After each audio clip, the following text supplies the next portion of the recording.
Genesis 19. Two evil cities destroyed. Now the two angels came to Sodom in the evening, and Lot was sitting in the gate of Sodom. When Lot saw them, he rose to meet them and he bowed himself with the face toward the ground. And he said, "Hear now, my lords, please turn into your servant's house and spend the night, and wash your feet. Then you may rise early and go on your way." And they said, "No, but we will spend the night in the open square." But he insisted strongly, so they turned in to him and entered his house. Then he made them a feast and baked unleavened bread, and they ate. Now before they lay down, the men of the city, the men of Sodom, both old and young, all the people from every quarter, surrounded the house. And they called to Lot, and they said to him, "Where are the men who came to you tonight? Bring them to us, and we may know them carnally."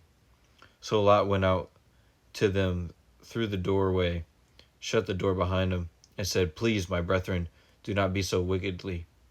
See how I have two daughters who have not known a man. Please let me bring them out to you, and you may do to them as you wish. Only do nothing to these men, since this is the reason they have come under the shadow of my roof." And they said, "Stand back." Then they said, "This one came in to stay here, and he keeps acting as a judge. Now we will deal worse with you than with them." So they pressed hard against the man Lot and came near to break down the door. But the men reached out their hands and pulled Lot into the house with them and shut the door. And they struck the men who were at the doorway of the house with a blindness, both small and great, so that they became weary trying to find the door. Then the men said to Lot, "Have you anyone else here, son-in-law, your sons, your daughters, and whomever you have in the city? And take them out of this place, for we will destroy this place because the outcry against them has grown great before the face of the Lord, and the Lord has sent us to destroy it." So Lot went out and spoke to his son-in-law, who had married his daughters, and said, "Get up, get out of this place, the Lord will destroy this city." But to his son-in-law he seemed to be joking. When the morning dawned, the angels urged Lot to hurry, saying, "Arise, take your wife and your two daughters who are here, lest you be consumed in the punishment of the city."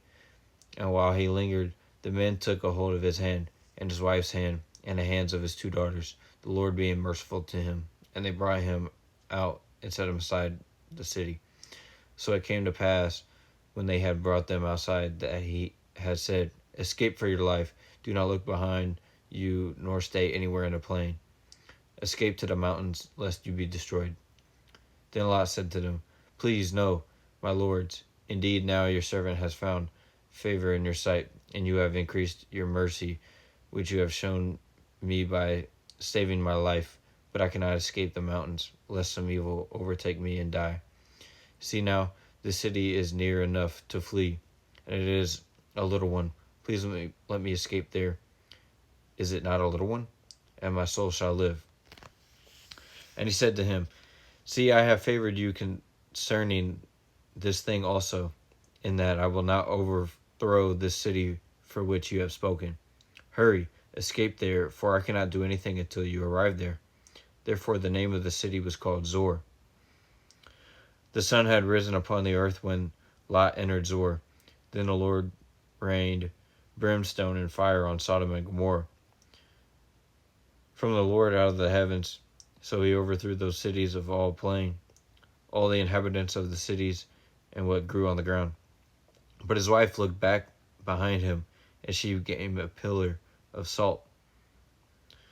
And Abraham went early in the morning to the place where he had stood before the Lord. Then he looked toward Sodom and Gomorrah, and toward all the land of the plain.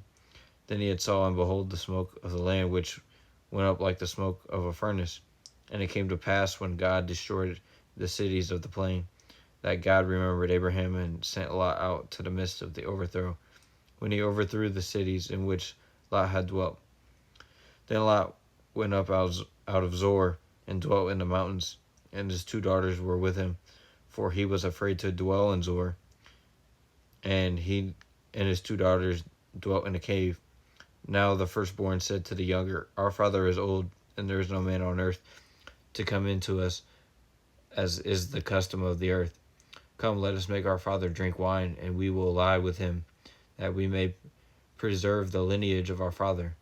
So they made their father drink wine that night, and the firstborn went in and lay with their father, and he did not know when she lay down or when she arose.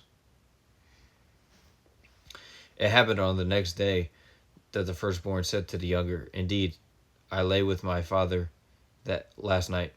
Let us make him drink wine tonight also, and you go in and lie with him, that we may preserve the lineage of our father. Then they made their father drink wine that night also. And the younger arose and lay with him, and he did not know when she lay down or when she arose. Thus both the daughters of Lot were with the child by their father. The firstborn bore a son, and he called his name Moab. He is the father of the Moabites to this day. And the younger, she also bore a son, and called him Ben-Ami. He is the father of the people of Ammon to this day.